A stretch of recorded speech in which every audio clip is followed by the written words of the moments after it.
बिस्मिल्लाहिर्रहमानिर्रहीम, अस्सलाम वालेकुम। पाकिस्तान मॉर्निंग में आपको खुशामदीद कहेंगे। मैं हूँ ईशा अलतनान और मैं हूँ मोहम्मद जुनेद हलीम। गुड मॉर्निंग, सुबह खैर। उम्मीद करते हैं आपकी सुबह खैरियत से गुजर रही होगी। आज आगाज़ की जो दिलचस्प खबर है नाज़रीन, वो एक नया वर्ल्ड रिकॉर्ड बनाया है जनाब। एक डांसर है, बहुत ही माहिर है अपनी फील्ड के और कब्र से इनका ताल्लुक़ है। और नाचते हुए जनाब उन्होंने अपने सर के ऊपर शीशे के कितने 668 ग्लासों को मुतवाजन किया, सॉरी 468 बना दिया इसका रिकॉर्ड। और कोशिश ग्लासों को मुतवाजन करके उन्होंने गिनेस वर्ल्ड रिकॉर्ड कायम करने की भरपूर कोशिश की है और इसमें कामयाब भी रहे हैं। ये आप देख सकते हैं, अपने सर के ऊपर इन ग्लासों को एक सीक्वेंस में रखना और फिर उसका बैलेंस मुनासिब तरीके से लेकर चलना और उसके ऊपर डांस भी करना कितना मुश्किल काम हो सकता है। और घर पे आप ये ट्राई करने की कोशिश बिल्कुल ना कीजिएगा। 468 तो दूर, आप एक गिलास रख के करने की कोशिश करेंगे तो मेरे ख्याल में एक ग्लास आप का सिर्फ नुकसान हो जाएगा। कैट वॉक करने की कोशिश करेंगे ना ग्लास रख के सर पे, वो नहीं कर सकेंगे। ये तो डांस था। हाँ,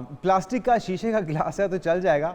और बिलाखिर इस शख्स ने शीशे के गिलास रखे हैं। इससे पहले जो रिकॉर्ड था जनाब वो 319 का था और इस शख्स ने ये ज़बरदस्त रिकॉर्ड बनाया है। डेनिस खैंट्स इसका नाम है और कब्र से इसका ताल्लुक़ है। नाचते नाचते उसने इतना बड़ा कारनामा सर अंजाम दे दिया है कि गिनेस वर्ल्ड रिकॉर्ड में अपना नाम दर्ज करवा लिया है जनाब। और ये एक रिवायती मामूल का मुजाहरा था जो उसने किया। वो इससे पहले भी इस तरह के मुजाहरे करता है और जिस तरह से उसने बैलेंस को सस्टेन रखा और फिर एकदम से गिर भी गया ग्लास। वो उसने जब वो कॉन्फिडेंट हो गया कि उसने रिकॉर्ड बना लिया है, मुकर्रर वक्त मुकम्मल हो गया है, तो उसके बाद फिर उसने खुद ही उन्हें गिरा दिया। कितने ग्लास तोड़ दिए भाई। वैसे तो कांच का टूटना कहा जाता है कि अच्छा होता है, लेकिन ये कैसा उसके लिए कांच अच्छा का तोड़ने का मुजाहरा वर्ल्ड रिकॉर्ड बना दिया। उससे अच्छा उसके लिए क्या होगा।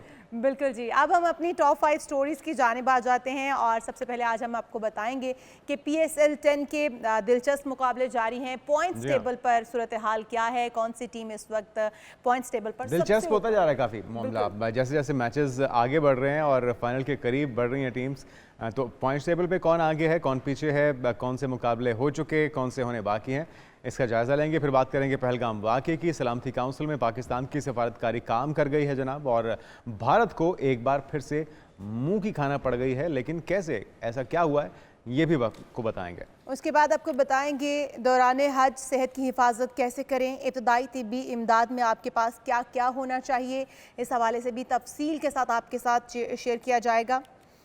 और आज के प्रोग्राम में आपको हम बताएंगे कि योगा दिल की सेहत को बेहतर बनाने, ब्लड प्रेशर, डिप्रेशन और जहनी दबाव को कम करने में कैसे मदद करता है। योगा के बेशुमार फ़वाइद हैं।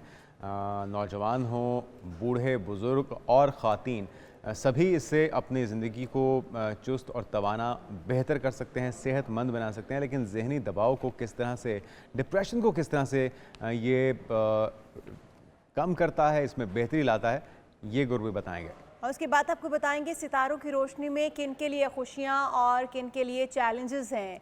सितारे किसके क्या कहते हैं, ये हफ्ता कैसा रहेगा, इस पर भी होगी तफसील से बात। सबसे पहले हम अपने टॉपिक की जानिब वापस आ जाते हैं। PSL 10 के 15वें मैच में जनाब कोयटा ग्लेडिएटर ने कराची किंग्स को हराया है। दिलचस्प मुकाबला रहा और 5 रन से शिकस्त दी है। बहुत ही कम मार्जिन से वैसे तो हराया गया है, लेकिन अच्छा मैच रहा। और हम यही कह रहे थे कि नेक टू नेक होना चाहिए मुकाबला, उसमें ज़्यादा मज़ा भी आता है। तो ज़रा पॉइंट्स टेबल का नाज़रीन जायज़ा ले लेते हैं। काफ़ी दिलचस्प सूरत हाल हो चुकी है। हम आपको मुसलसल बता रहे हैं कि इस्लामाबाद यूनाइटेड जनाब वो तो किसी के काबू में ही नहीं आ रहा। 5 मैचेस उन्होंने खेले हैं कि पांचों के पांचों अभी तक वो जीत चुके हैं। अभी तक वो दिफाई चैंपियन भी हैं और वो बता रहे हैं कि पिछली बार भी ट्रॉफी उन्होंने ऐसे ही बिला वजह हासिल नहीं कर ली थी। उसके बाद जनाब लाहौर कलंदर्स की बात कर लेते हैं। लाहौर कलंदर्स ने 6 मैचेस खेले हैं। पहले तो आगाज़ में कदर इनकी पोजीशन मुस्तहकम थी, बेहतर थी, लेकिन अब थोड़ी सी परफॉर्मेंस में कमी आई है और इन्होंने 6 में से 3 मैचेस जीते हैं और यूं ये पॉइंट्स टेबल पर दूसरे नंबर पर है। इसी तरह से तीसरी नंबर पर कोयटा ने इंप्रूवमेंट पैदा किया नाज़रीन, इसमें कहना पड़ेगा। गुज़िश्ता रोज़ का जो मैच था वो भी इन्होंने कराची को शिकस्त दी है और 5 में से 3 मैचेस जीत चुके हैं। 2 में इन्होंने शिकस्त का सामना करना पड़ा और फिर बारी आती है कराची की। कराची ने 6 मैचेस खेले, 3 में कामयाबी हासिल की और 3 ही मैच इन्होंने गंवा दिए हैं। तो ये है चौथे नंबर पर। इसी तरह से पेशावर ज़ल्मी 6 में से 2 मैचेस ये जीत चुके हैं, 4 में इन्हें शिकस्त का सामना करना पड़ा है, तो इन्हें भी काफ़ी मेहनत अभी करना पड़ेगी। और मुल्तान सुल्तान्स हमारे जो मौजूदा कप्तान है रिजवान, इसके कैप्टन है, सबसे बुरे हालात इस टीम के हैं और उसको देख के लग रहा है कि इसके हालात भी हमारे कौमी टीम वाले, नेशनल टीम वाले ही हैं, तो इन्हें मेहनत करने की ज़रूरत है। बहरहाल अच्छे मैचेस हो रहे हैं और यकीनी तौर पे जो तमाशाई हैं वो भी मुंतज़र हैं कि कौन सी टीम सेमीफाइनल में जाती है और आगे आने वाले दिनों में कितने बड़े पैमाने पे जो नया टैलेंट ख़ास तौर पे हम जिसकी कोशिश कर रहे हैं वो उभर के सामने आता है। बिल्कुल ठीक है, हमारे साथ मोहम्मद एजाज भी मौजूद हैं। जुनेद, हम उनसे जानते हैं, स्पोर्ट्स तज्जियाकार। वेलकम टू शो कहेंगे मोहम्मद एजाज आपको।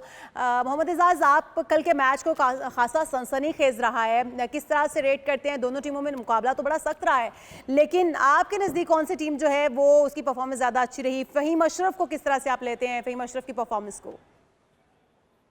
जी, अस्सलाम वालेकुम। Thank you very much for having me once again. देखें, कल का मैच जो था वो सनसनीखेज़ होना तो नहीं चाहिए था, लेकिन कराची किंग्स ने उसको खुद सनसनीखेज़ बना दिया। और शान मसूद ने जिस तरह से बैटिंग की, वो कमबैक करके आए हैं कुछ मैचेस के बाद, और 17 गेंदों पे 19 runs middle of the innings वो इस तरह की इनिंग्स खेल के गए हैं जिसने कराची को एकदम से ही मैच से बिल्कुल बाहर कर दिया। और उनके कप्तान ने भी यही कहा, डेविड वार्नर ने भी यही कहा कि हम अगर फाइट करके हारते हैं तो कोई मसला नहीं है, बट अगर आप ओपोजिशन को बिल्कुल प्लेट में रख के मैच दे देंगे वो एक्सेप्टेबल नहीं है। तो कुछ ऐसा ही हुआ तो आपको क्वेटा और लगता है कि कराची के कराची पिछले किंग मैच ने में। ये प्लेट में रख के मैच दे दिया है? मुकाबला तो सख्त रहा है बिल्कुल वैसे। नहीं, बिल्कुल देखिए, आप जब शान मसूद बैटिंग करने आए तो आपको 54 बॉल्स पे 54 रन्स चाहिए और आपके पास 7 विकेटें इन हैंड हैं। तो कोई भी टीम दुनिया में अपने आप को इस सिचुएशन में कंफर्टेबल समझेगी, और यहाँ से अगर क्वेटा मैच जीत जाता है तो मेरे ख्याल से ये एक बहुत बड़ा, आप कह लें कि कमबैक होगा। सो कुछ ऐसा ही बिल्कुल हुआ। मैच बिल्कुल कराची के आप कह लें कि उनकी जेब में था, लेकिन उनकी जेब से लास्ट टाइम पे बिल्कुल ऐसा लगता है कि क्वेटा ने वो क्वेटा निकाल लिया। ग्लैडिएटर्स ने उचक लिया। तो आपको इस तमाम खेल के अंदर किस प्लेयर की परफॉर्मेंस सबसे ज़्यादा बेहतरीन नज़र आई है? देखिए, कल के मैच की जो मुझे सबसे ज़्यादा हैरानकुन बात नज़र आई है वो ये था कि आप लोगों ने नोट किया होगा कि जो क्वेटा की बैटिंग थी वो फ़हीम अशरफ की नॉक की वजह से इस स्कोर तक पहुंच पाई थी जहां पे उन्होंने 5 रन से मैच जीता।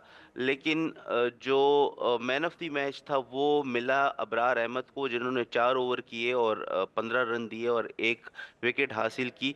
बट आई थिंक कि थोड़ी सी यहाँ पे एक टेक्निकल गलती हुई है हमारी पीएसएल की मैनेजमेंट से कि अगर फ़हीम अशरफ वो इनिंग्स ना खेलते तो शायद क्वेटा के पास बॉल करने के लिए कुछ रन्स, डिफेंड करने के लिए कुछ रन्स ही ना होते। So I think Faheem Ashraf was truly a match turning point, उनकी इनिंग्स की वजह से आया था मैच में, और अगर उनको मैन ऑफ द मैच मिलता तो शायद ये ज़्यादा बेहतर अच्छा, फैसला एक हो चीज़ सकता था। एजाज बताइएगा कि हम देख रहे हैं नाकाबिले शिकस्त है इस्लामाबाद यूनाइटेड, यकीनी तौर पे दिफाई चैंपियन तो है ही, लेकिन आपको क्या लग रहा है वो क्या चीज़ है परफॉर्मेंस में जो कि मुनफरिद कर रही है उन्हें बाकी टीम्स के साथ और कोई भी उन्हें हरा नहीं पा रहा? देखें, उनकी जो मैनेजमेंट है उनके साथ हमारी बात हुई कुछ पीएसएल से कुछ दिन पहले, उनके जनरल मैनेजर के साथ हमारी इंटरव्यू हुआ। उनसे हमने पूछा कि यार कि आप लोग की सक्सेस का राज क्या है? तो उन लोगों ने यही बताया कि यार हमारा जो इन्वायरमेंट है वो ऐसा होता है कि जिसमें हम लोग प्लेयर की फेलियर को हम लोग एक तरह से इंजॉय करते हैं। हम लोग से कहते हैं कि यार अगर आप आज फेल हो रहे हो तो कोई मसला नहीं है, आप कल कर दोगे, परसों कर दोगे।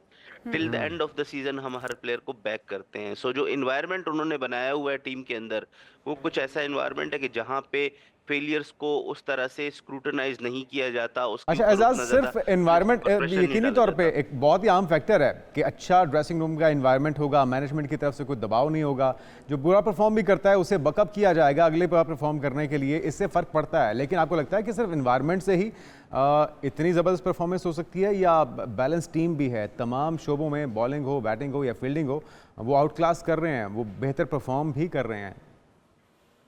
जी बिल्कुल, बिल्कुल, आप बिल्कुल सही कह रहे हैं। एनवायरनमेंट एक हद तक आपको मदद कर सकता है, लेकिन एनवायरनमेंट की वजह से आप मैचेस नहीं जीतते, आप मैचेस स्किल की वजह से ही जीतते हैं। अगर आप उनकी पिक्स भी देखें ड्राफ्ट के अंदर, तो जब वो पिक टीम पिक करते हैं अपनी, तो आपको ऐसा नहीं लग रहा होता कि इस टीम में कोई बहुत ज़्यादा सुपरस्टार्स हैं या कुछ ऐसे बड़े-बड़े नाम हैं। लेकिन जब वो अपनी 11 बना के ग्राउंड में उतारते हैं, तो हर बंदे को अपना रोल बड़ा क्लियरली डिफाइंड होता है। तो आई थिंक जो उनकी ये रोल क्लैरिटी वाली बात है, ये बहुत ज़्यादा ज़रूरी है कि हर बंदे को पता होता है कि मेरा इस 11 के अंदर क्या रोल है और उसने सही। वो रोल जाके निभाना है। अच्छा मोहम्मद एजाज, पीएसएल जो मैचेस होने वाले थे मुल्तान में, उसका शेड्यूल चेंज किया गया है। कुछ इस हवाले से भी बता सकते हैं कि इसकी वजूहात क्या हैं? क्या प्लेयर्स रेडी नहीं हैं? वेदर को की मुनासबत से ये प्लान चेंज किया गया? क्योंकि अब बताया जा रहा है कि 11 मई को होंगे, जो कि पहले 10 मई को होने वाले मैचेस थे, वो उनको आगे शिफ्ट किया गया है एक दिन के गैप के बाद। तो इसकी क्या वजूहात सामने आ रही हैं? क्या टीम इसके लिए प्रिपेयर्ड नहीं थी? जी, एक तो वजह जो आ रही है वो तो इंडियन क्रू के जाने की वजह है, क्योंकि हमारे पास तकरीबन पीएसएल में यहाँ पे 40 से 50 लोग इंडियन हैं जो कि काम करते हैं ब्रॉडकास्ट क्रू के साथ। उन लोगों ने जाना था due to the recent situation, Pahalgam attack के बाद जो सारी सिचुएशन अनफोल्ड हुई है, उसके बाद एक तो इंडियन क्रू ने जाना था, वो एक मसला था, उसको हमने रिप्लेस करना था साउथ अफ्रीकन क्रू से।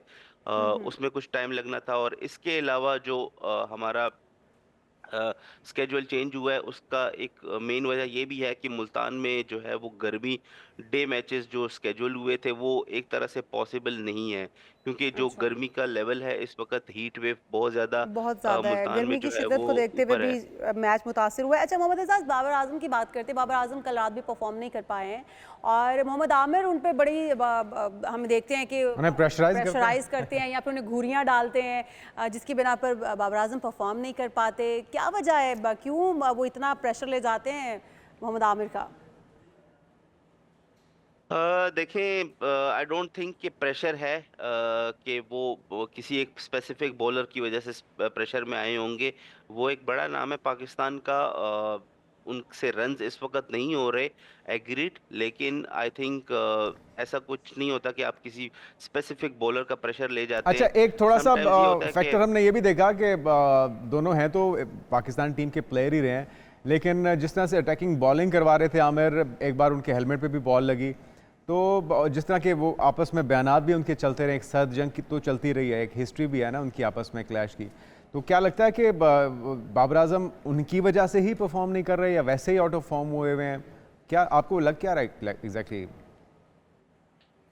देखें, आप इसमें एग्जैक्टली कुछ कह नहीं सकते कि प्लेयर क्यों नहीं परफॉर्म कर रहा। कल वो जो प्रेस कॉन्फ्रेंस में बाबर आजम आए, उन्होंने यही कहा कि यार मेरे नेट में बॉल अच्छा लग रहा है, बल्ले पे मैं कंफर्टेबल फील कर रहा हूँ, शॉट्स वगैरह भी ट्राई कर रहा हूँ, लेकिन मैं जिस तरह से मैच में उसको एक्सप्रेस करना चाह रहा हूँ उस तरह से हो नहीं रहा। प्लस जब आप नेट में बैटिंग करते हैं वहाँ आपको हर तरह की कंडीशन मिल सकती है, आप नए बॉल से प्रैक्टिस कर सकते हैं, आप पुराने बॉल से कर सकते हैं, बट मैच के अंदर आपको पता है कि स्टार्ट में नया बॉल थोड़ा बहुत हिलता है। और वो कल जो मोहम्मद आमिर की बॉल थी जिस पे बाबर आउट हुए, वो आई थिंक वो किसी भी बैट्समैन को पड़ जाती, वो एक ऐसी बॉल थी कि वो उससे कोई भी बैट्समैन आउट हो सकता था। सो आई थिंक बाबर आजम की हमें बिल्कुल उसकी फॉर्म की हमें फिक्र होनी चाहिए, बट हमें ये भी देखना चाहिए कि कल मोहम्मद आमिर ने जो बॉल कराई है अच्छा वो भी स्पेल काफी करवाया, ठीक अनप्लेएबल है। बॉल अच्छा, था। अगर हम मौजूदा कप्तान की टीम की बात कर लें, वो कि हम पहले भी तज़किरा कर चुके हैं कि लाहौर ने किस तरह से मुल्तान को हराया, लेकिन पॉइंट्स टेबल पे भी सबसे आखिरी नंबर पे एक के बाद एक मैच हार रहे हैं, तो हमारी कौमी टीम वाले हालात ही लग रहे हैं मुल्तान सुल्तान्स के भी। देखिए, मुल्तान सुल्तान्स के लिए एक तरह से ये चीज़ एक्सपेक्टेड था कि उनका एक बहुत टफ सीज़न आ सकता है। उसकी पहली वजह तो ये है कि उनके जो मेन प्लेयर्स थे वो उनसे चले गए थे, कुछ कैटेगरी ऊपर चली गई थी, कुछ प्लेयर्स जो हैं वो दूसरी टीमों में शिफ्ट हो गए थे। तो उनका पूरा जो एक 2-3 साल का कॉम्बिनेशन था वो ख़राब हो गया था। तो अब उनके पास जो परफॉर्मर्स हैं वो उस्मान खान, उसामा मीर के अलावा उस तरह से कोई इम्पैक्ट डालने वाले परफॉर्मर्स हैं नहीं। आई नो उन्होंने फॉरेनर प्लेयर्स जो माइकल ब्रेसवेल वगैरह पिक किए हैं, वो किसी हद तक कोशिश कर रहे हैं, बट जो मुल्तान की टीम परफॉर्म करती थी वो लोकल कोर उनकी इतनी अच्छी होती थी कि वो उनको फाइनल तक पहुंचा देती थी। लेकिन इस इस वक्त साल लोकल मुल्तान कोर सुल्तान उनकी काफ़ी उतनी सफ़र करते हुए नज़र आ रहे हैं। बहुत शुक्रिया मोहम्मद एजाज, आप हमारे साथ मौजूद थे, स्पोर्ट्स तजियाकार। और हमारी दुआ तो ये है कि पाकिस्तान में अच्छे से परफॉर्म करें, जी। तमाम प्लेयर्स की परफॉर्मेंस खुलकर सामने आए, क्योंकि यही टैलेंट हंट करने का एक मौका होता है पीएसएल, जिसके अंदर टैलेंट जो है उसको निखारने के लिए फिर एक प्लेटफॉर्म दिया जाता है और इंटरनेशनल लेवल पर जाकर यही प्लेयर परफॉर्म करते हैं। बिल्कुल ऐसे ही हम आगे बढ़ते हैं। हैं नाज़रीन, और एक ब्रेक के बाद बात करेंगे। अक़वाम मुत्तहिदा की तरफ से पेशरफ्त हुई है पहलगाम वाक़े पर, पाकिस्तान ने सिफारती कामयाबी हासिल की और भारत को मुंह की खाना पड़ी है। मामला क्या है, एक ब्रेक के बाद बात करते हैं। Stay with us.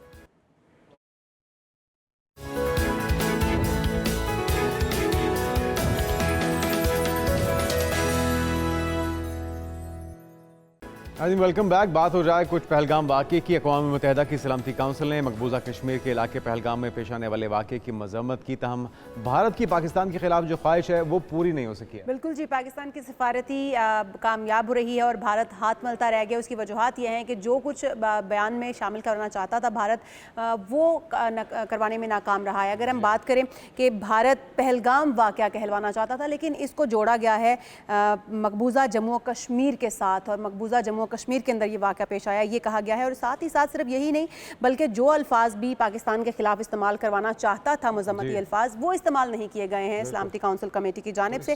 ये खुशाइंद बात है, लेकिन क्या इतना ही काफ़ी होगा? क्या सलामती काउंसिल के अंदर बिल्कुल ये काफ़ी रहेगा? हमारे साथ मौजूद हैं डॉक्टर जमील अहमद खान, साबिक सफ़ीर। वेलकम टू शो कहेंगे डॉक्टर जमील साहब आपको। डॉक्टर साहब, आप समझते हैं कि इतना काफ़ी है सलामती काउंसिल का बयान में मुश्तरका मफादात को देखते हुए दोनों ममालिक को सरजनिश करना या फिर उन हकाइक तक पहुंचने की तंबीह करना कि जो भी मुहर्रकात इसके पीछे मौजूद हैं या जो भी लोग इसके अंदर शामिल पाए गए हैं, क्या आप समझते हैं इतना काफ़ी होगा? ये जो अल्फाज इस्तेमाल किए गए हैं, मैं समझता हूँ कि ये बहुत बेहतर अल्फाज इस्तेमाल हुए हैं। इसमें कहीं भी दुनिया में कहीं भी इस किस्म का वाक़या हो, इस किस्म के अल्फाज में सिक्योरिटी काउंसिल का अगर रेजोल्यूशन पास होता है तो ये चैप्टर 6 के तहत होता है, और चैप्टर 6 में और भी सख्त अल्फाज इस्तेमाल किए जा सकते हैं चैप्टर 7 में जाने के लिए। चैप्टर 7 एक ज़रा थोड़ा सा ख़तरनाक हो जाता है, तो लिहाजा भारत इंडिया ने कोशिश की कि अपने हलीफ अमेरिका के थ्रू एक रेजोल्यूशन को टेबल करे। जब रेजोल्यूशन जाता है किसी भी मुल्क की तरफ से सिक्योरिटी काउंसिल में, तो उसका तरीका एक कार है कि इनिशियल कंसल्टेशन होती है जो मेंबर ममालिक हैं उनमें, ख़ास तौर पर P5 में। तो जब इनिशियल कंसल्टेशन हुई तो हमारे दोस्त भी तो है ना, तो हमारे दोस्तों ने एग्री नहीं किया उन अल्फाज से, और उन्होंने बता दिया। और होता यह है कि अगर कोई P5 कंट्री यानी वीटो पावर कंट्री अगर एग्री नहीं करता है उन अल्फाज से, तो पता पड़ जाता है कि ये तो वीटो हो जाएगा, ये पास नहीं हो सकेगा। लिहाजा फिर कुछ दो और कुछ लोग के हिसाब से अल्फाज को चेंज किए जाते हैं। तो आप देखें कि जो अल्फाज इस्तेमाल किए गए हैं, जो जुमले इस्तेमाल किए गए हैं इस सिक्योरिटी काउंसिल की रेजोल्यूशन में, वो तकरीबन उससे मुबासलत रखते हैं जो कि हमारे नेशनल अच्छा, ये भी कहा जा रहा है कि सलामती काउंसिल में जो बयान दिया गया वो अमेरिका का तजवीज़ करदा था। जो अमेरिका का तजवीज़ करदा था उसमें भारत के मुताबिक अल्फाज शामिल किए गए थे जो भारत चाहता था, या फिर यही बयान जो सामने आया है यही शामिल किया गया अमेरिका की जानिब से? नहीं, अमेरिका की जानिब से तो वो बयान शामिल किया गया जिसमें भारत की मंशा थी, और जिसमें वो चाहता था कि पहलगाम का नाम लिया जाए, जिसमें भारत चाहता था कि पाकिस्तान का नाम लिया जाए, जिसमें भारत चाहता था कि दरअंदाजी का लफ्ज़ इस्तेमाल किया जाए, जिसमें भारत चाहता था कि लोग वहाँ से पाकिस्तान से भी आए थे या उनके भेजे हुए लोग थे।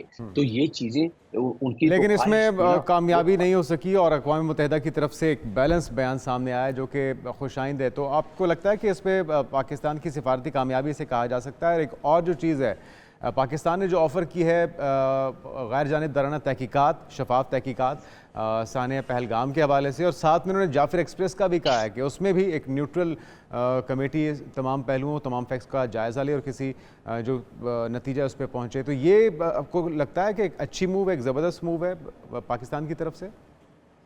ये एन लॉजिकल है, मंतकी है, और कोई भी ज़ी शऊर शख्स, यहाँ कोई भी मुल्क जो कि ज़ाहिर है सेंस रखते हैं ममालिक के सारे, वो इस बयान को बड़ी मस्बत तरीके से लेगा कि इससे ज़्यादा कोई मुल्क दुनिया के सामने खुलकर क्या रख सकता है कि ठीक है हमारे हाथ साफ हैं, आप इसको।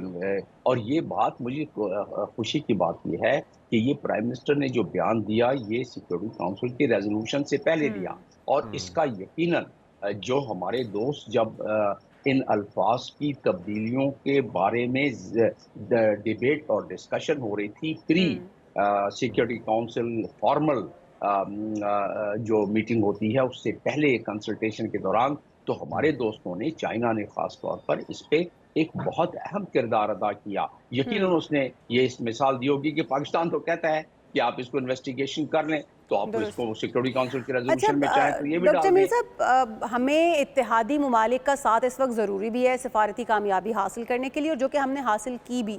आप समझती हैं कि सिंतास मुआहिदा हो गया, इस तरह के दीगर मुआहिदे हो गए, शिमला मुआहिदा जो पाकिस्तान की जानिब से भी अनाउंस किया गया था कि हम भी इस तरह के किसी मुआहिदे की पासदारी नहीं करेंगे, आप समझते हैं भारत इससे रुक जाएगा? ये मामला यहाँ पर संभलता हुआ आपको नज़र आ रहा है? यहाँ पे भारत की हठधर्मी कायम रहेगी? यहाँ पे अक़वाम मुत्तहिदा जो इस वक्त अक़वाम मुत्तहिदा की जानिब से बयान सामने आया, उसके बाद थोड़ी सी लचक भारत के मिजाज के अंदर, रवैये के अंदर नजर आएगी?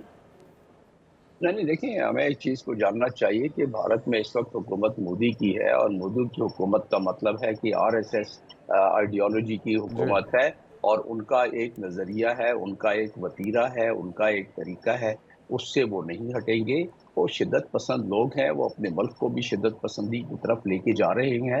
इंडिया के ये इंटरेस्ट में नहीं है। पाकिस्तान ज़ाहिर है कभी भी नहीं चाहता है कि वो इस मामले में कोई एग्रेशन करे। पाकिस्तान ने तो कहा है कि हम फुल स्पेक्ट्रम डिफेंस के लिए तैयार हैं, और फुल स्पेक्ट्रम का मतलब ये है कि हम अपनी पूरी सलाहियत, पूरी कुव्वत के साथ हम तैयार हैं। अगर आपने कोई अच्छा डॉक्टर साहब, क्या मिसएडवेंचर समझते किया, हैं कि इसकी वजह ये भी हो सकती है क्योंकि भारत के अंदर इस वक्त भारत हुकूमत को, मोदी हुकूमत को काफ़ी मसाइल दरपेश हैं? वहाँ पर जो मुस्लिम लोग मौजूद हैं, मुस्लिम कम्युनिटी वहाँ पर एहतजाज कर रही है, जो कि पाकिस्तान जो मुसलमानों की वहाँ पर नुकसान पहुँचाने की कोशिश मुस्लिम की नहीं, जा रही तमाम है। अक़लियतें हैं वहाँ पे। तमाम सिख बिरादरी अक़लियतें तंग है, हवाले वहाँ से। पे दीगर जो अक़वाम है, ईसाई हैं, सभी परेशान हैं। तो उसको क्या छुपाया ये जा- वजह तो नहीं है भारत का ये रिएक्शन, इस तरह के जो हथकंडे इस्तेमाल किया जाना? देखें, इस चीज़ को समझने के लिए जो आपने नुक्ता उठाया है, जियो पॉलिटिकल मंजरनामा, लैंडस्केप को जहन में रखना ज़रूरी है। देखें, ये कि इंडिया इस वक्त आंख का तारा बना हुआ है अमेरिका के चाइना कंटेनमेंट के हवाले से, क्योंकि अमेरिका का फॉरेन पॉलिसी का कलीदी नुक्ता, सबसे अहम नुक्ता है कि चाइना की कंटेनमेंट। और चाइना की कंटेनमेंट के लिए मियाँ मिठू, यानी कि हम ये हमारे इंडिया के वज़ीर आज़म और उनके अकाबरीन, वो तैयार बैठे हुए हैं। तो उसकी वजह से अमेरिका वो उस तरफ झुकाव रखता है, और जिसकी वजह से आप देखें कि आपने जो नुक्ता उठाया उसके बारे में मैं बता दूं कि अमेरिका की अपनी रिपोर्ट है जो कि कहलाती है US state department report on international religious freedom. उसमें वो तमाम माइनॉरिटी का जो आप ने जिक्र थोड़ा सा इशारा दिया, और मैं बाकी कर देता हूँ कि उसमें उस रिपोर्ट में दिया हुआ है दिल्ली के वाकया और 2020 का 2020 का जिक्र किया हुआ है, जिसमें 53 अफराद को मार दिया गया। जी। गुजरात का तो आपको पता है गुजरात का बुचर कौन है, तो वो उसमें 2002 के ये जिक्र इस रिपोर्ट में है जो अमेरिका ने इशू किया है। मैं उसकी बात कर रहा हूँ, मैं अपने तरफ से इसमें कोई ऐड नहीं कर रहा हूँ नुक्ता। तो उसमें बताया उन्होंने कि 1000 के करीब अफराद को मार डाला, और जो है मणिपुर के बारे में जिक्र किया है, मणिपुर है, नागालैंड जो है। जी। जी। और फिर जो उन्होंने कानून साजी, जिसमें वक्फ का कानून अभी पास किया है, जिसमें सिटीजनशिप एक्ट पास किया है, जिसमें एंटी कन्वर्जन लॉ पास किया है, जिसमें हिजाब का बैन लगाना शुरू किया है, ये सारी चीजें तो उस रिपोर्ट में जिक्र है। और उसके अलावा ह्यूमन राइट के जो काउंसिल है उसकी रिपोर्ट में जिक्र है। तो जो आप गुफ्तगू कर रही हैं, इसके सबूत इंटरनेशनल इदारों के तरफ से मौजूद हैं। लेकिन फिर क्या वजह है कि इंडिया फिर भी बाज नहीं आता है, बेलगाम फिर रहा है? उसकी वजह जियोपॉलिटिकल लैंडस्केप है, जो मैंने इब्तिदान आपसे जिक्र किया है, और जिसकी वजह से थोड़ी सी हमें एहतियात करनी पड़ेगी। और यही वजह है भारत कि अपने अंदर जो इस वक्त उनके खिलाफ तहरीकें चल रही हैं, उनको दबाने के लिए, उनको छुपाने के लिए जो अक़वाम आलम के ऊपर एक नई पिक्चर बनाकर पेश कर रहा है, जिसके पाकिस्तान को कल्प्रिट साबित करने की कोशिश कर रहा है, ताकि पाकिस्तान को हमेशा की तरह आइसोलेट कर ले। और इस बार भारत जो है वो कामयाब नहीं हो पा रहा। बहुत शुक्रिया डॉक्टर जमील अहमद खान, साबिक सफ़ीर, हमारे साथ मौजूद थे। जब ब्रेक से वापस आएंगे, यहाँ पर एक ब्रेक शामिल करेंगे, और जब ब्रेक से वापस आएंगे तो आपको मिलवाएंगे इरफान मसूद से। World Guinness book record holder हैं ये, और मार्शल आर्ट्स इनका फ़न है, आपको मिलवाएंगे। लेकिन एक ब्रेक के बाद आप कहीं मत जाएगा।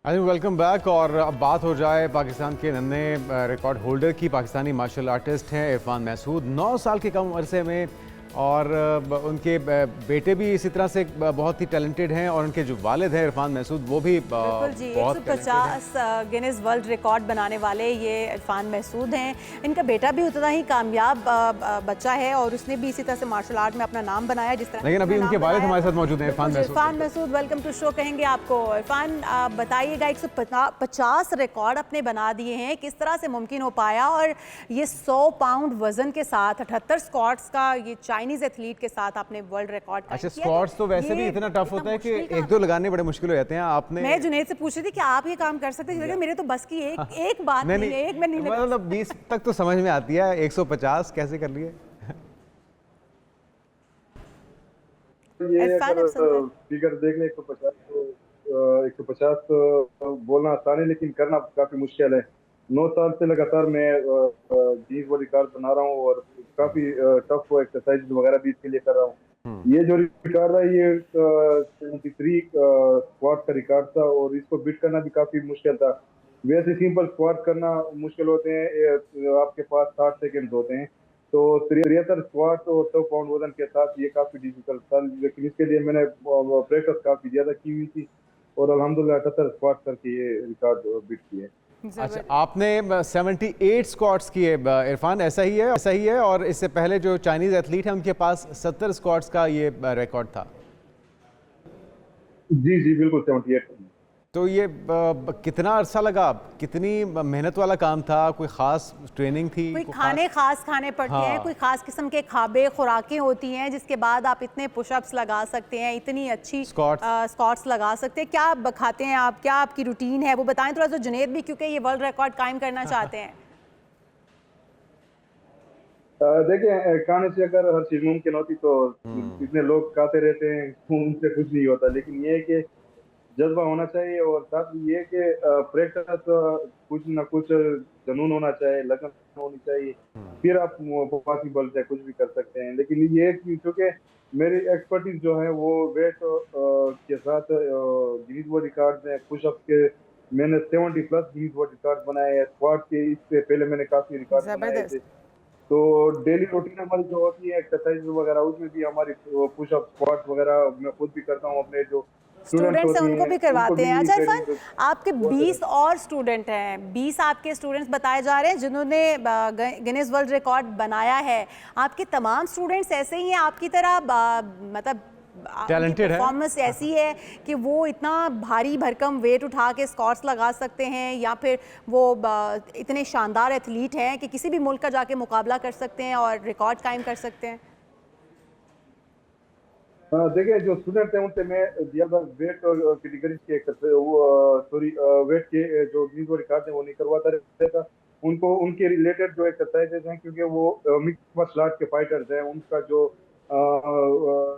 ट्रेनिंग होती है वो अलग होती है। उन्होंने मिक्स मार्शल आर्ट में आगे जो हम हमारी कंट्री को, हमारे मुल्क को रिप्रेजेंट करना है, तो उसी के मुताबिक एक्सरसाइजेज भी करवाते हैं, उसी के मुताबिक गिनीज वर्ल्ड रिकॉर्ड सर्च करके उनके देते हैं कि उनकी एक्सरसाइज भी हो और साथ में गिनीज वर्ल्ड रिकॉर्ड भी अटेम्प्ट करे। ये वेट के जो गिनीज वर्ल्ड रिकॉर्ड होते हैं ये काफी टफ होते हैं, इससे इजी वगैरह भी पॉसिबल है। तो मैं नहीं चाहता कि उनकी जो फाइट वगैरह है उनकी इंजरी की वजह से वो। बिल्कुल सही। अच्छा इरफान, अभी तक तो 150 आप बना चुके हैं, लेकिन लग रहा है कि यहाँ पे ब्रेक नहीं लगी आपकी, और कितने रिकॉर्ड्स बनाने हैं और किस किस शोबे में बनाने हैं, क्या क्या रिकॉर्ड्स बनाने का इरादा है फ्यूचर में? देखें, अल्लाह ने जब एक चीज गॉड गिफ्टेड एक टैलेंट आपके पास हो तो उसको यूटिलाइज करना चाहिए, कि बाद में फ्यूचर में ये ना हो कि मैं ये चीज करता था लेकिन मैंने नहीं किया। जी, जितना मुझे मौका मिल सकता है मैं कोशिश करूंगा कि गिनीज वर्ल्ड रिकॉर्ड तो बस उसका आउटपुट मिले या ना मिले, लेकिन अपनी मेहनत मैंने जारी रखी। लेकिन किस शोबे में, क्या आप सस्पेंस रखना चाह रहे हैं या हमारे नाज़रीन को बताएंगे कि प्लान्स हैं क्या क्या और क्या क्या करने के लिए ट्रेनिंग कर रहे हैं, आप कोशिश कर रहे हैं? मेरी तो प्लान ये है, क्योंकि जो फिटनेस और martial art related Guinness world record से अल्हम्दुलिल्लाह ये पहले 50 गिनीज वर्ल्ड रिकॉर्ड यूके के एक थे एथलीट उनके पास थे, अब मेरे पास 150 हो गए हैं। तो मेरी कोशिश है कि मैं 200 तक लेके जाऊं ताकि बाकी कोई इसको इतनी आसानी से। Wish you good luck Irfan Masood, आपके साथ बहुत सारी दुआएं। और आप तो 2023 में सदारती अवार्ड बराए हुस्न कारकर्दगी भी हासिल कर चुके हैं, ये एजाज़ भी आपके नाम पे। तो बहुत शुक्रिया आपके वक्त का, इसी तरह से चमकते रहिए, रिकॉर्ड पे रिकॉर्ड ढेरों कामयाबियां हासिल करते रहिए, हमारी दुआएं आपके साथ हैं। हम एक ब्रेक लेते हैं नाज़रीन, बहुत से आम इशूज़ हैं जिन्हें अभी प्रोग्राम करेंगे, लेकिन एक ब्रेक के बाद। Stay with us.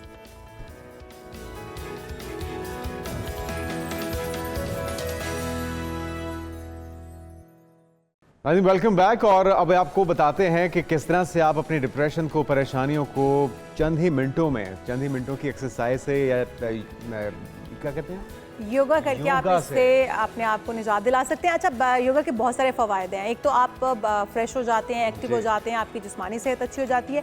दूसरा, इसके साथ साथ आपके चेहरे पर एक ग्लो, शाइन और बहुत ही जवान जिल्द नज़र आती है। तो इसके फ़वायद बहुत ज़्यादा हैं, लेकिन क्या इससे ब्लड प्रेशर कंट्रोल होता है, क्या इससे जहनी दबाव कम होता है, क्या इससे दिल के आर्जे भी ख़त्म हो सकते हैं? इस पर बात करने के लिए हमारे साथ योगी नहीं मौजूद हैं, योगा एक्सपर्ट हैं। Welcome to show. और योगा की पोजीशन में ही मौजूद है। बिल्कुल जी, योगा की पोजीशन में ही मौजूद हैं। इसको क्या कहते हैं, इस आसन को जिसमें आप बैठे हुए हैं? ये सुखासन है जी। सुखासन है। अच्छा, इसमें सुख मिलता है इस आसन में बैठने से? बेसिकली पोजीशन का नाम सुखासन नहीं है। सुख बेसिकली जो योग कहता है वो कहता है जहाँ दुख ना हो वहाँ सुख होता है। अच्छा, तो जब मैट पे बैठे तो दुख पीछे करके बैठे। बिल्कुल सही। अच्छा, वैसे कुछ पोजीशंस ऐसी होती है ना जिससे आपकी बॉडी वैसे ही रिलैक्स हो जाती है, काम और वो आप बिल्कुल हो जाते हैं, तो ये वाकई आपको सुख देता है ये वाला आसन? बिल्कुल जी, इसमें बैठना बहुत आसान है। अगर आप आलती पालती में बैठते हैं तो इसमें आपकी जो है वो नमनेस आती है, लेग्स में ब्लड सर्कुलेशन हो जाती है। लेकिन जब आप इनको खोल लेते थोड़ा सा, एक पाँव को थोड़ा सा आगे कर लेते, फ्लो बेहतर हो जाता है। बैठना अच्छा, ये जो हम बात कर रहे हैं इंट्रो के अंदर भी कि फिटनेस के लिए तो योगा हमने सुना था कि अच्छा है ही, लेकिन क्या जहनी दबाव को, डिप्रेशन को, परेशानियों को भी दूर करता है? आज इंसान थका हुआ है जहनी तौर पर। जो हमें जिस्मानी थकावट महसूस होती है, कोई मशक्कत तो कर नहीं रहे। जिस्मानी मशक्कत किए बगैर अगर जिस्म थका हुआ है तो इसका मतलब है कि ट्रैफिक नर्वस सिस्टम पे है। नर्वस सिस्टम को प्योर करना बड़ा ज़रूरी है। उसके लिए आपको जो है वो कुछ टेक्निक्स योग ने बताई हैं। अगर वो कर ली जाएं तो अच्छा, उससे पहले अगर आप ब्लड प्रेशर से शुरू कर लें और फिर हम आते हैं डिप्रेशन की तरफ, कौन कौन सी एक्सरसाइजेज हैं? बिल्कुल जी, ब्लड प्रेशर के लिए जो है वो हमें एक ब्रीदिंग है जिसका नाम है चंद्रा भेदी की जाए तो इससे ब्लड प्रेशर अगर हाई हो तो नीचे आ जाता है। अच्छा। और अगर लो रहता है तो उसके लिए फिर सूर्या बेदी की जाती है। अच्छा। अब चंद्रा और सूर्या को अगर समझ गए तो आपका बीपी नॉर्मल रहेगा। लेकिन बीपी की बहुत सारी काजेज हैं। अगर आपको बहुत ज़्यादा एंजाइटी से बीपी है तो फिर उसकी अलग से ब्रीदिंग है। लेकिन अभी जो है वो नॉर्मल जिनको ब्लड प्रेशर है उसकी आप पहले उसके लिए राइट नॉस्ट्रिल को बंद कर लेंगे, लेफ्ट साइड इनहेल करेंगे, राइट साइड एक्सहेल, बार बार इसको करेंगे, left side inhale, right side exhale. क्योंकि लेफ्ट साइड का ताल्लुक चांद के साथ है। ये ठंडी तार है। ओके। ये इंसानी जिस्म की जो फ्यूल है वो नाक के जरिए से मिलता है। ऑक्सीजन के बगैर इंसान जिंदा नहीं रह सकता। खाए पिए बगैर कई दिनों तक जिंदा रह सकता है। तो कुदरत ने लेफ्ट साइड का ताल्लुक चांद से जोड़ा। ये ठंडी तार है, ये ठंडक लेके आती है। अच्छा, अगर हम इसके ब्लड प्रेशर की बात करें तो ब्लड प्रेशर इससे कंट्रोल होता है। आपने कहा कि अगर ज्यादा है तो आपका नॉर्मल हो जाएगा, कम है तो भी आपका नॉर्मल हो जाएगा। नहीं, उसके लिए सूर्य बेदी करेंगे। अगर नीचे रहता है तो फिर हम राइट साइड से सांस लेंगे और लेफ्ट पे छोड़ेंगे। इसको उल्टा करेंगे। इसका ख्याल रखना बड़ा जरूरी है क्योंकि राइट साइड पॉजिटिव तार है। इसका ताल्लुक सूरज के साथ है, इसलिए इसको सूर्य बेदी कहते हैं। ब्लड प्रेशर लो है और आप उल्टी एक्सरसाइज कर लेते हैं तो वो और लो हो जाएगा। अगर हाई है और उल्टी कर लेते हैं, इसलिए सर ये देखना बड़ा ख्याल है। ठीक। तो अच्छा, अब उसकी जहनी दबाव की, डिप्रेशन की, एग्जाइटी की अगर आपको सिम्टम्स हैं आपके अंदर, आपको बॉडी आपकी उसकी वजह से थकी हुई महसूस कर रही है, आपका दिमाग सो नहीं पा रहा, तो क्या किया जाए? कौन सी उसके लिए एक्सरसाइज होती है? बहुत एक आसान टिप है। अगर आप ऑफिस में बैठे बहुत थक गए हैं, मेंटली एग्जॉस्ट हो चुके हैं, तो सिर्फ अपने अंगूठे को यूं पकड़ें अंदर की तरफ, बार बार उंगलियों को खोलें, स्ट्रेच करें। ओके। स्ट्रेच करें, वापस बंद करें। ये तकरीबन कोई 50 टाइम करेंगे तो उसके बाद आप फिजिकली भी रिलैक्स होंगे और मेंटली भी रिलैक्स होंगे। जबरदस्त। सिर्फ आपने उंगलियों को ऐसे करना है। अच्छा। और अगर आप लेटे हुए हैं तो फिर अपनी पैरों को, उंगलियों को भी हिलाना शुरू कर दें। ओके। अच्छा, इससे पूरी बॉडी का ब्लड सर्कुलेशन भी तेज होता है जी। और दूसरा आपकी बॉडी रिलैक्स भी होती है, आपके मसल्स रिलैक्स। अगर रात को नींद नहीं आ रही, अक्सर लोगों को रात को नींद नहीं आती, तो वो सिर्फ एक छोटी सी टिप है कि आप सीधे लेटे हुए अपनी पैरों को, उंगलियों को सिर्फ हिलाएं, पाँव नहीं खींचने। मतलब मिसाल के तौर पर यूं अगर लेटे हुए हैं तो सिर्फ उंगलियां, सिर्फ उंगलियों को आप हिलाते रहें। फिर दूसरा एक नर्वस सिस्टम को रिलैक्स करने का पॉइंट है। आप दोनों पैरों के जो ऊपर वाला हिस्सा है इसको आपस में मसाज करें लेटे हुए। अच्छा, लेटे हुए आप करवट लेके लेटे हुए हैं या सीधे लेटे हुए हैं, इसको हल्का हल्का यूं आप आपस में रगड़ना शुरू करें, तो इससे जो है वो आप मेंटली भी रिलैक्स होंगे और नींद बड़ी अच्छी आएगी। आपको जो दिल के ऊपर प्रेशर फील होता है, अगर आप ये करना शुरू कर दें तो आप जो है वो सीने के ऊपर जो आपको समटाइम ना आपको कोई परेशानी होती है, या मेरे साथ तो ज़्यादा तौर पे ऐसा होता है जब मैंने जल्दी उठना होता है तो मुझे इस परेशानी से नींद नहीं आती कि कुछ ही देर में तो उठ जाना है। तो वो तो क्या ये और जब योगा करने उठने का से टाइम जो है आता है सो ना, जब वो टाइम करीब आता है, जब ऑफिस जाना है, कहीं भी जाना है, फिर नींद आ जाएगी, तो उसके लिए क्या किया जाए? उसका एक असूल है, उसका एक असूल रिवर्स काउंटिंग करना शुरू कर दे दिमाग के अंदर, मुंह से नहीं, विजुलाइज करना है। रिवर्स काउंटिंग करेंगे तो आप रिवर्स काउंटिंग करते करते देख प्रेजेंट हो जाएंगे। आप बैकवर्ड काउंटिंग आती है आपको? हाँ, मतलब 100 से शुरू कर लें या 10 से शुरू कर लें, कहाँ से शुरू करें? किसी जगह से भी शुरू कर लें, 100 से शुरू कर लें, लेकिन एक और टेक्निक है, आप विजुलाइज करें अपनी बॉडी को लेटे हुए, आंखें बंद कर लें, पैरों से शुरू हो जाएं, पहले पैरों को फील करें, काफ मसल्स को फील करें, थाइज को फील करें, मुख्तलिफ पार्ट्स को फील करते करते आपको नींद अच्छी आ जाएगी। मैं तो विजुअलाइज करने बैठ जाती तो फिर मैं इस गम में बैठ जाती, मैं मोटी हो रही हूँ, अब मैं क्या करूँ? उसका हल भी तो यही है। बेसिकली बहन, मोटापा जो है, मोटापा ये ज़हनी थकावट का नाम मोटापा है। आज जितने लोग मोटे हो चुके हैं वो खाने पीने से नहीं है, लोग तो बहुत नाप तोल के खा रहे हैं। मोटापा क्या है? मोटापा बेसिकली स्ट्रेस है, डिप्रेशन। और स्ट्रेस में आप ज्यादा भी तो खाते हैं ना, बहुत ज्यादा नहीं, मंचिंग का दिल करता है, लेकिन वो जो आपका सिस्टम जो है वो ओबेसिटी का ताल्लुक बेसिकली आपके जो हार्मोन्स के साथ है। जब जिस तरह शुगर है, बैलेंस नहीं होता, शुगर की बड़ी वजह भी तो स्ट्रेस है। बिल्कुल, ये नहीं है कि आप ज्यादा मीठा खाते हैं, गैसेस की वजह से मोटापा है। बहुत सारे लोग अच्छा, आपने हार्मोन्स की बात कर ही दी है। हार्मोन्स के लिए कहा जाता है अगर इम्बैलेंस आपके हार्मोन्स हैं तो आपको योगा जो है करने से आप बहुत रिलीफ मिलता है उसमें, और सबसे बेस्ट एक्सरसाइज योगा कहा गया है। उसके लिए ख़वातीन को कौन सी एक्सरसाइज करनी चाहिए? मर्दों को तो हार्मोन इम्बैलेंस का इतना इशू होता नहीं, लेकिन ख़वातीन को बहुत होता है, जैसे फर्टिलिटी कम हो जाना या उनकी प्रेगनेंसी नहीं हो पाती है, उनको बहुत सारे इश्यूज़ जो है वो ख़वातीन को शुरू हो जाते हैं, चेहरे पे बाल आना शुरू हो जाते हैं, वेट बढ़ना शुरू हो जाता है। तो क्या करना चाहिए ख़वातीन को? इसी की वजह से PCOS जो है वो हो जाता है, उनको PCOS भी होता है जी। तो ये क्या मशवरा है आपका? कौन सी ऐसी एक्सरसाइजेज है जो वो करें तो वो इससे निजात हासिल कर सकते? 2 मुद्रास बताऊंगा। 2 मुद्रास बेसिकली जो आपने बालों की बात की, जो गैर ज़रूरी बाल निकल आते हैं, हार्मोन्स बैलेंस नहीं होते तो और बहुत सारे मसाइल होते हैं। तो 2 मुद्रास जो हैं बड़े बेहतरीन हैं। एक का नाम है शंख मुद्रा। अगर करके हमारे नाज़रीन को बता दें। लेफ्ट अंगूठे को जो है वो इस तरह रखें कि ये जो आपकी हथेली के जॉइंट्स हैं उंगलियों के, इसके ऊपर यूं टच कर लें और राइट हैंड को पंच बना लें, और फिर लेफ्ट हैंड की दरमियान की 2 उंगलियां राइट थंब के साथ टच कर लें। जोर नहीं लगाना, ठीक है, सिर्फ टच करना है। इसको कम से कम 15 मिनट दिन में 3 से 4 दफ़ा बनाए रखें। इसका बहुत इफेक्ट है। ये आवाज़ को भी सुरीला करता है जिनको गाने का शौक है। अच्छा, ये शंख बेसिकली बजाने की चीज़ है।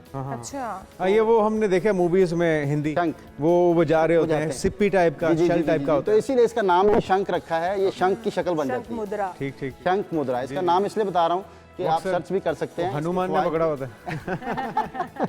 शंख मुद्रा बेसिकली जो है वो हार्मोन्स को बैलेंस करता है। गले के जो आपके जो थायराइड। हार्मोन्स हैं और गले थायराइड जो ग्लैंड्स हैं वो बेहतर होते हैं इससे। एक है सुरभि मुद्रा।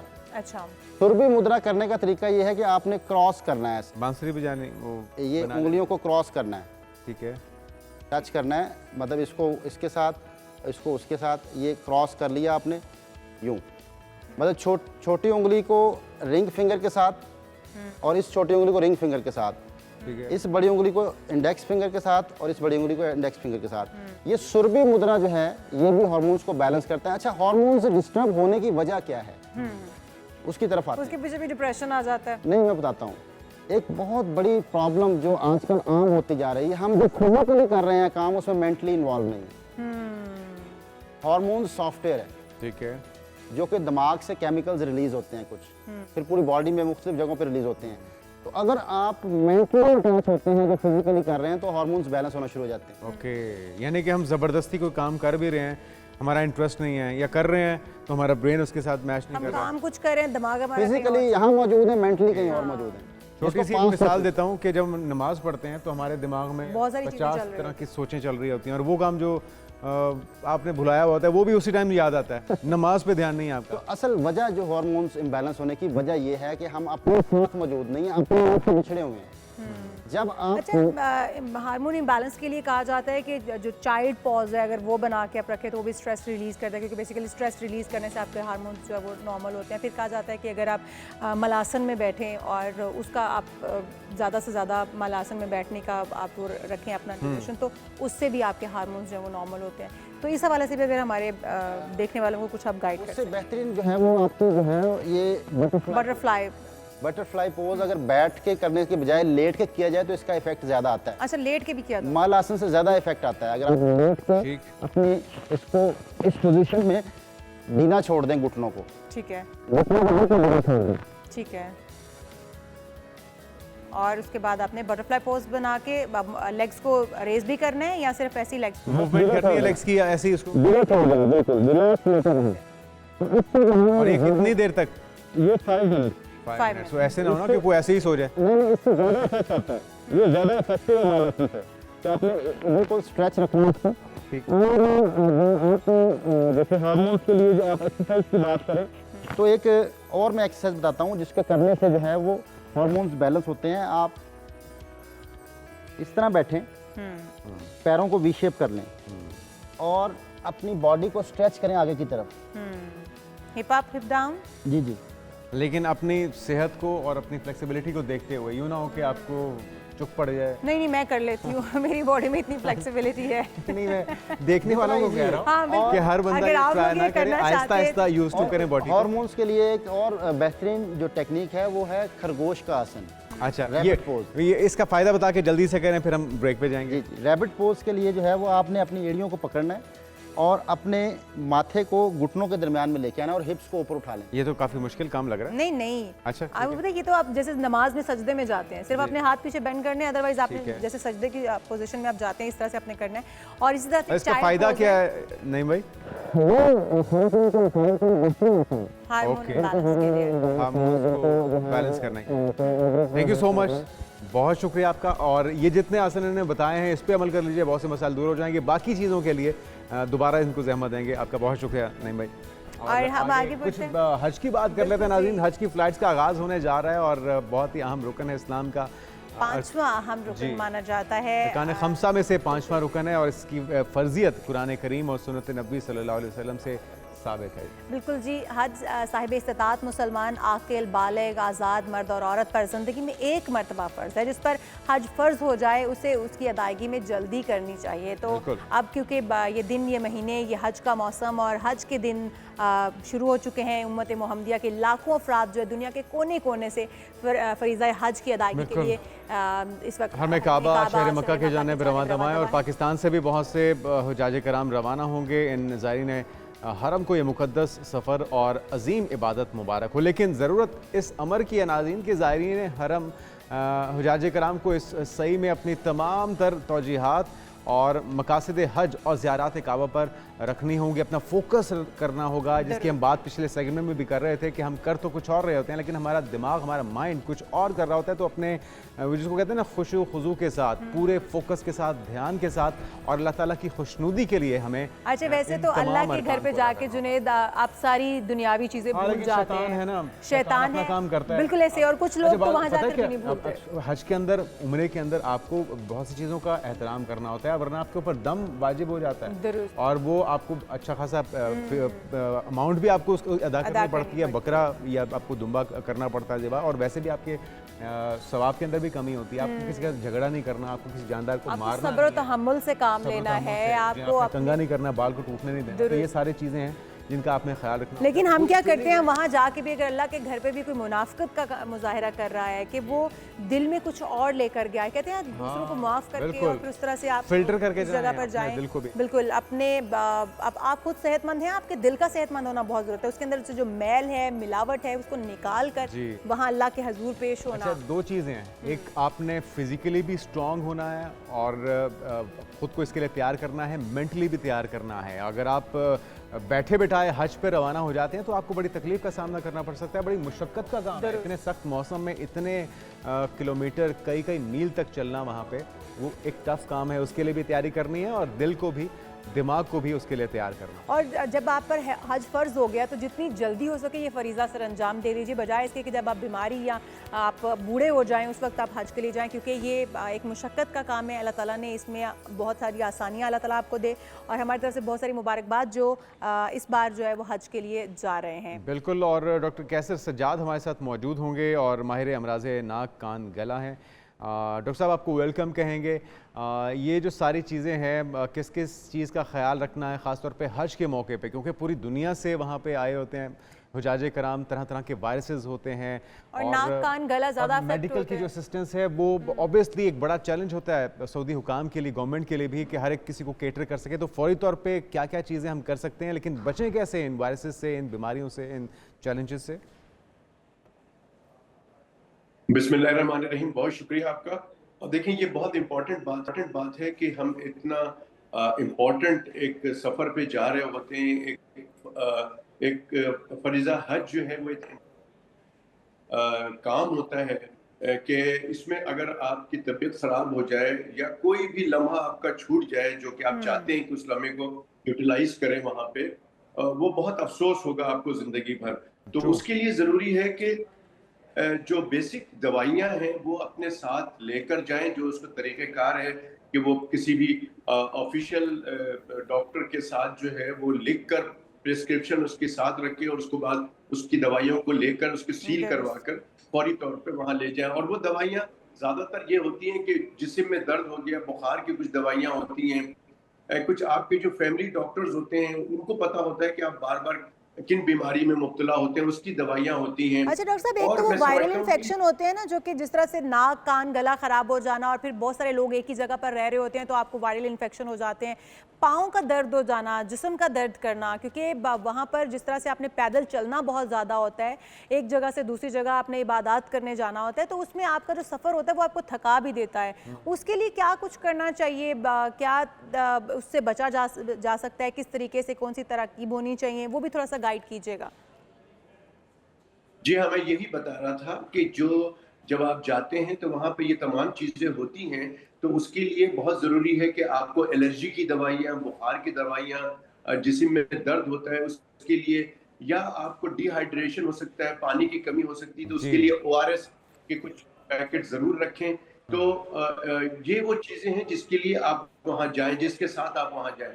और वहाँ जाने के बाद कोशिश करें कि अभी तक जो है, जो ज़्यादातर हमारे पास पेशेंट हज करके आते हैं उनको खांसी नहीं जाती, नज़ला नहीं जाता, उससे बचाव के तदाबीर अख्तियार करें। क्योंकि अभी तक जो बहुत कॉमन है वो है इन्फ्लुएंजा वायरस। हर तरह का वायरस होता है, कोरोना वायरस भी है, तो ये आपको लग सकता है। तो आप मास्क का इस्तेमाल करें जब भी आप हुजूम में जाएं, तो मास्क लगाकर आप अगर ये अमल करेंगे तो मैं समझता हूँ कि बहुत सारी बीमारी से आप बच सकेंगे। अच्छा, बुजुर्गों के लिए कुव्वत मदाफ़त बढ़ाएं। कुव्वत मदाफ़त बढ़ाने के लिए बहुत सारी जो है अच्छी जो ग़ज़ा होती है, जो खाने के लिए जिसमें नरिश ग़ज़ा होती है, लाइक के दूध है, फ्रूट्स हैं, खजूर है, इस तरह की चीज़ें आप इस्तेमाल करें। आपने बड़ी मुफीद चीज़ें डॉक्टर साहब बताई हैं। क़ुव्वत मुदाफ़त का मजबूत होना, फिज़िकली भी स्ट्रॉन्ग होना, हमें वॉक का खुद को आदी बनाना होगा, क्योंकि वहाँ पे कई मील आपको चलना पड़ता है। जब बुज़ुर्गों के लिए अनफॉर्चुनेटली पिछले साल भी जो ज़्यादा तादाद थी बुज़ुर्ग वहाँ पे सफ़र नहीं कर सके, सख्त गर्मी का मौसम, और फिर जो आजमाइशें हैं हज की अपनी जगह मौजूद हैं, उनके लिए क्या एडवाइस है, वो क्या करें? क्या ऐसी कोई मेडिसिन रखें साथ, क्या डाइट में हो, खजूर हो, और क्या क्या होना चाहिए? देखिए, उनके लिए तो बहुत ज़रूरी है, क्योंकि ज़्यादातर लोग जो है वो ज़्यादा उम्र के 60 साल से ज़्यादा उम्र के लोग होते हैं, और उनमें से ज़्यादातर लोग जो है वो शुगर या ब्लड प्रेशर के मरीज होते हैं। तो एक तो इनको अपनी दवा में नागा नहीं करना चाहिए। रेगुलर बेसिस पे जो शुगर के मरीज हैं वो अपना ग्लूकोमीटर साथ लेके जाएं, उसको देखते रहें कि शुगर की कमी ज्यादा तो नहीं हो रही है। इसी तरह से जो बुजुर्ग हजरात हैं उनको चाहिए हो तो फौरी तौर पे वो अपने पास अगर कोई एलर्जी की दवा तो इस्तेमाल करें, वरना वहाँ पे मेडिकल का सेटअप होता है, वहाँ डॉक्टर मौजूद होता है, फौरी तौर पे कराएं। मैं इसलिए ये बात कर रहा हूँ कि नज़ला जुकाम, गला खराब है, खांसी हो रही है और ठीक नहीं हो रहे हैं, तो वो बाद में जो उम्र के लोग होते हैं बुजुर्ग, उनको नमूनिया हो जाता है, और नमूनिया होने के बाद आपको बड़ा प्रॉब्लम करेगा और बहुत मसला क्रिएट करता है, इसमें जानलेवा साबित हो सकता है। तो लिहाजा एक तो ये कि यहाँ से नमूनिया का वैक्सीन लगा के जाएं, यहाँ से नमूनिया का वैक्सीन लगता है पहले से लगा ले, और वहां अगर खुदा ना खास्ता कोई भी तबीयत ऐसी खराब होती है तो फौरी तौर पे डॉक्टर से रुजू करें, बजाय ये कि आप खुद ही जो अपनी दवा लेके आए हैं उसी को इस्तेमाल करें। अच्छा डॉक्टर साहब, एक तो डॉक्टर से आपने रुजू फ़ौरन करने का मशवरा दिया अगर सेहत बिगड़ती है, तबीयत ख़राब होती है, क्योंकि वो बाद में जाके मज़ीद मसाइल पैदा करेगी। दूसरा एक और चीज़ भी है, गर्मी की शिद्दत, जिस तरह जुनैद भी कह रहे थे, क्योंकि गर्म भी मौसम होगा और इस बार भी सख्त गर्म और मरतूब मौसम रहने वाला है, और फिर कई मीलों तक पैदल चलना। बुज़ुर्गों को क्या एहतियाती तदाबीर मज़ीद अपनानी चाहिए कि वो गर्मी की हिद्दत से, हीट स्ट्रोक से बच सकें, क्योंकि हमने देखा लास्ट ईयर भी बहुत सारी अमवात इसी वजह से हुई हैं। देखिए कुछ जगह पे तो आपको सर ढांपना चाहिए। सबसे ज्यादा ये कि डायरेक्ट सनलाइट आपके सर पे आता है, जो सन की रेज होती है, जो सूरज की शुआएं होती है आपके सर पे आती है, तो वो उसका चांसेस होते हैं कि हीट स्ट्रोक हो जाए। तो लेकिन इस अमल में एहराम की सूरत में शायद जहां तक मेरी नॉलेज है कि उसको सर को नहीं ढांपा जाता है, तो कोशिश ये करें कि जितनी जल्दी हो सके वो अमल पूरा कर सकें, और जब वो उस जगह से आप निकले तो फौरी तौर पे सर को कोई कपड़ा रख लें, कोई कैप ले लें, अम्ब्रेला रख लें साथ, ताकि सर आपका ढपा रहे। दूसरा ये है कि ORS का इस्तेमाल करते रहें अपने साथ। अगर आप पानी नहीं होगा तो आपके लिए बहुत सारी प्रॉब्लम हो सकती है, तो अपने साथ पानी का इस्तेमाल, जिसमें ORS भी हो साथ में, कभी कभार ORS भी ले लें, तो आप रिहाइड्रेटेड रहेंगे। और अगर स्टमक आपका खराब हो जाए क्रैम्प नहीं होगा डॉक्टर साहब, क्योंकि वहाँ पे अब आपको अगर स्टमक ख़राब हो जाए, आपको मोशन हो जाए, या क्योंकि आपकी डाइट डिफरेंट होती है, आपका रूटीन डिफरेंट होती है, थकावट बहुत ज़्यादा होती है, तो उस सूरत में क्या मेडिसिन कोई पास रखें अपने जो आपको फौरी रिलीफ दे? तो आपने ORS बताया, और क्या कुछ रख सकते हैं? देखें ORS है, मैंने जैसे कहा कि जैसे आपने बताया बिल्कुल सही कि डायरिया की चीज़ें होती हैं, उल्टी होती है, दस्त होते हैं, इनकी दवाइयाँ होती हैं। मैंने जैसे पहले कहा कि हर आदमी के गली में डॉक्टर्स होते हैं मोहल्ले में, जिनको हम फैमिली फिजिशियन, उनसे लिखवा लें दवाइयाँ, और वो दवा लेकर जाएं। और डायरिया होता है तो वो खुद इस्तेमाल कर सकते हैं, वॉमिटिंग होती है तो इस्तेमाल कर सकते हैं, या बुखार है या सर में दर्द है, जिस्म में दर्द है, तो वो ले सकते हैं। लेकिन अगर ये अमल ज्यादा हो रहा है, डायरिया किसी को ज्यादा हो रहा है, लाइक किसी को फूड पॉइजन हो गया है, तो उसको वहां पे क्लिनिक में जाके फौरी तौर पे दिखाना चाहिए, ताकि वो फौरी तौर पर रुक जाए और वो हज के जो पूरे अरकान है वो पूरा कर सके, ताकि ऐसा ना हो कि वो रुक जाए। बिल्कुल, तो बहुत शुक्रिया। कुछ दवाइयाँ कहता हूं कि साथ रखना चाहिए, अद्वियात साथ लेकर जाने चाहिए। बहुत शुक्रिया। डॉक्टर कैसर सज्जाद हमारे साथ मौजूद थे, और हुज्जाज कराम इस वक्त हज का फरीज़ा सर अंजाम देने के लिए जा रहे हैं। अपने साथ एक अम्ब्रेला लाजमी रखें, वाटर बॉटल कैरी करें जो कि आपके साथ होनी चाहिए, छोटा सा मेडिकल बॉक्स बनाएं, उसके अंदर ज़रूरी दवाई हो, एंटी एलर्जिक हो, बुखार की दवाई, स्टमक के लिए, या अगर आपका हाजमा ख़राब होता है, ये सारी चीज़ें होनी चाहिए। वहाँ पे मेडिकल की बहुत अच्छी सहूलियात होती हैं, लेकिन ये भी हो सकता है कि जहाँ पे आपकी रिहाइश है, आपका कैंप है, उससे काफ़ी फासले पर हो, आपके साथ बुजुर्ग हो, आपके लिए वहाँ पे एक्सेस इतनी आसान ना हो। एक और बड़ा चैलेंज होता है, बड़ा बैरियर होता है, वो है लैंग्वेज बैरियर। वहाँ पे आप उर्दू बोलेंगे, पंजाबी बोलेंगे, उनको समझ ही नहीं आएगी। इवन इंग्लिश भी बहुत से वहाँ पे डॉक्टर्स को समझ नहीं आती। सिर्फ अरेबिक वहाँ पे एक ऐसी लैंग्वेज है जो आसानी से बोली या समझी जा सकती है। तो ये सारे चैलेंजेस हैं, मुश्किलात हैं, लेकिन आपने तगड़े होना है, आपने हिम्मत से काम लेना है। वॉक शुरू कर दीजिए अगर आपके पास कुछ वक्त है, और इसके लिए ज़हनी तौर पे, जिस्मानी तौर पे तैयार होकर जाइए। दुरुस्त, और अभी से आपकी प्रैक्टिस शुरू हो जाएगी। हम यहाँ पर एक ब्रेक शामिल करते हैं, आप कहीं मत जाइएगा। जब ब्रेक से वापस आएंगे तो बताएंगे कि आपके सितारे इस हफ्ते क्या कहते हैं।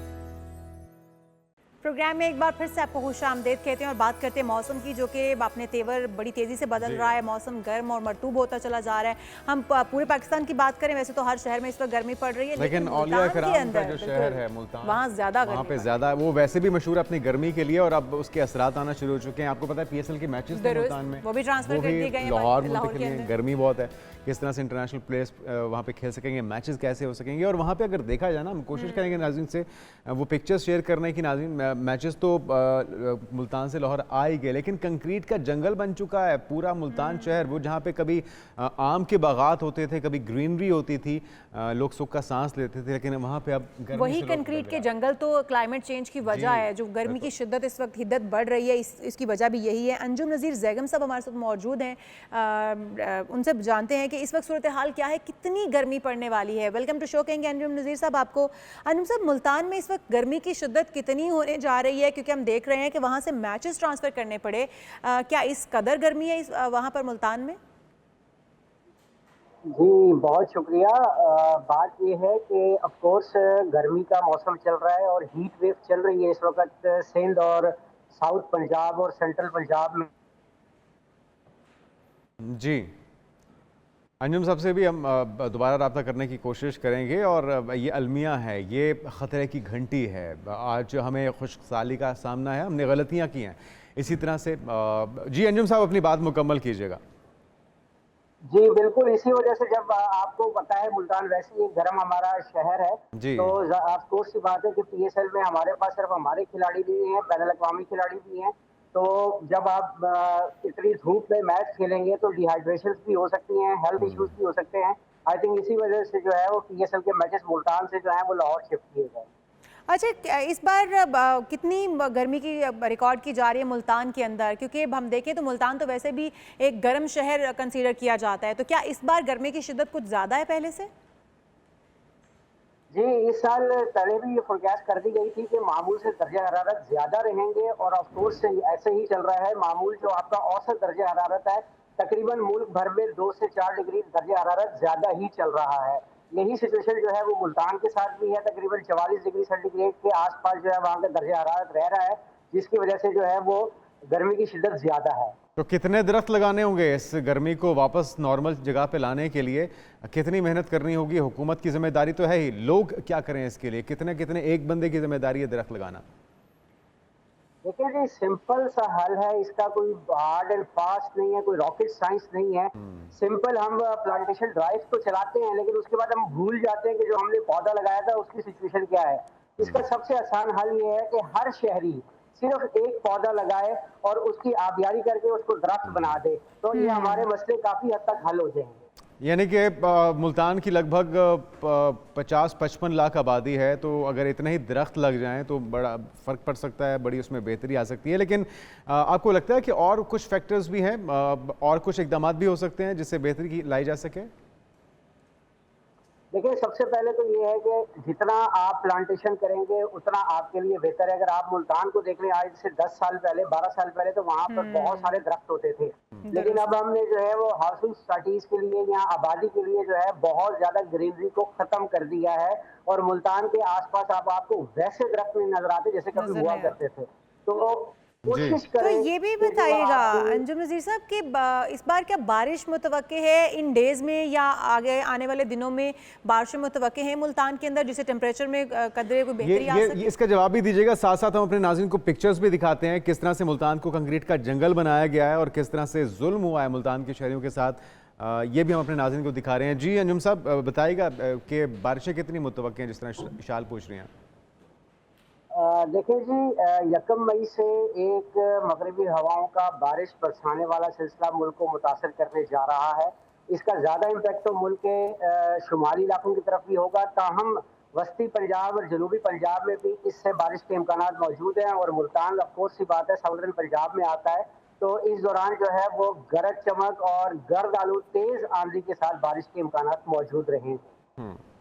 ठीक है, बहुत शुक्रिया। अब हमारे साथ अंजुम ज़ैगम साहब मौजूद थे। अंजुम साहब का बहुत शुक्रिया। और ये जो हमने आपको पिक्चर्स दिखाई हैं नाज़रीन, ये मुल्तान शहर की हैं। लगभग पूरे पाकिस्तान में यही जुल्म हो रहा है कि हम अपने बागात को ख़त्म कर रहे हैं, अपनी ग्रीनरी को, दरख्तों को काट रहे हैं और उगा नहीं रहे, और हम कंक्रीट के जंगल खड़े कर रहे हैं। जब हर जगह पर सोसाइटियाँ खड़ी कर दी जाएंगी तो फिर आहिस्ता आहिस्ता टेम्परेचर जो वो बढ़ना कुछ साल पहले जो एक स्कैंडल खड़ा हुआ था कि बहुत बड़े पैमाने पे कई एकड़ों के ऊपर मौजूद जो आमों के बाग थे, जो ना सिर्फ पाकिस्तानी उन आमों को एंजॉय करते थे, उनसे बल्कि मजा पाकिस्तान लेते से थे। बाहर भी बहुत पूरी बड़ी दुनिया में तादाद एक्सपोर्ट जाते होते थे। उन बागात को ख़त्म किया गया, वहाँ पे भी हाउसिंग सोसाइटीज़ जिन्हें पाकिस्तान के अलावा कोई भी मुझे नहीं लगता कि जगह ऐसी है जहाँ पर लजीजा और रसीले और मीठे आम पाए जाते हैं, क्योंकि जायकेदार। पाकिस्तान के अंदर ही ये खासियत मौजूद है कि यहाँ पर जो आम पाए जाते हैं वो शक्ल सूरत में बड़े मुनफरिद हैं, जायके और अपनी मिठास में भी मुनफरिद हैं और ख़ास माने जाते हैं, इसलिए हर जगह पर एक्सपोर्ट होकर हमारे ही आम जाते हैं। अगर आप दीगर ममालिक के आम देखें तो इतने